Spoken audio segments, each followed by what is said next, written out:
Good evening, everyone. It is once again Ted the Speed Learner, and tonight I'm going to answer a very important question.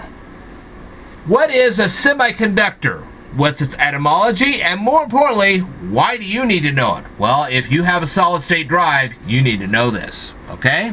So we're going to talk about this in just a moment. But before I do, I wanted to let you guys know that I have 5 Kindle books. And if you are interested in reading any of them, you let me know in the comment section below, and I'll send you a link, and you can read them on your own time. Okay? So, anyway, what is the etymology of the semiconductor?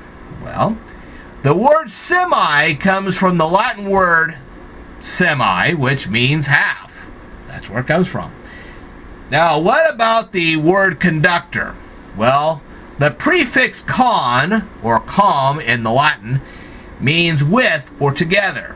Okay? And the Latin verb ducere, which it means to lead someone somewhere. To lead them actually together, to be precise. In the case of electronics, it could mean leading a current or even leading electrons through a cord or an electrical circuit. Okay? So what are these semiconductors comprised of? The metal that is most often used to create semiconductors is silicon.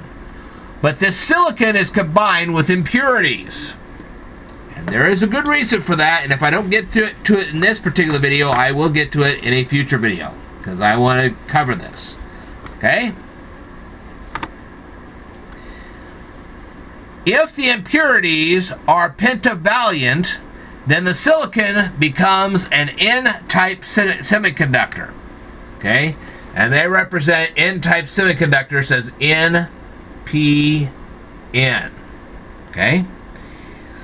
Now, in a previous video, I discussed the etymology of the word pentavalent. So if you want to go see that, let me know. I'll give you a link. I may even put the link right here in the description box so you can go see it for yourself. Now, these pentavalent silicon conductors, these semiconductors, they carry a lot of electrons. Okay?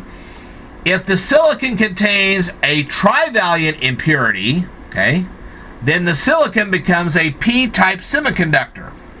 And it's represented by PNP.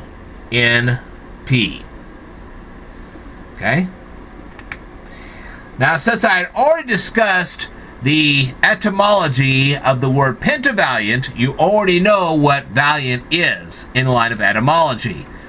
Well, what about the prefix tri? Prefix tri in Latin, and I believe also in Greek, if I'm recalling correctly, it's the number 3. So if you got penta, you got 5. If you got tri, you got 3.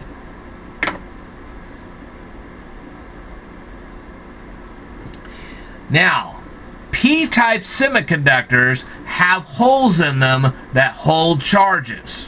Now, if you put them next to an N-type semiconductor, the electrons from the N-type semiconductor will travel to the p-type semiconductor and fill in the holes in the p-type semiconductor. That's what they do. Alright. I want to thank you very much for watching this particular presentation. I will tell you more in a future video, so I'd like for you to stay tuned.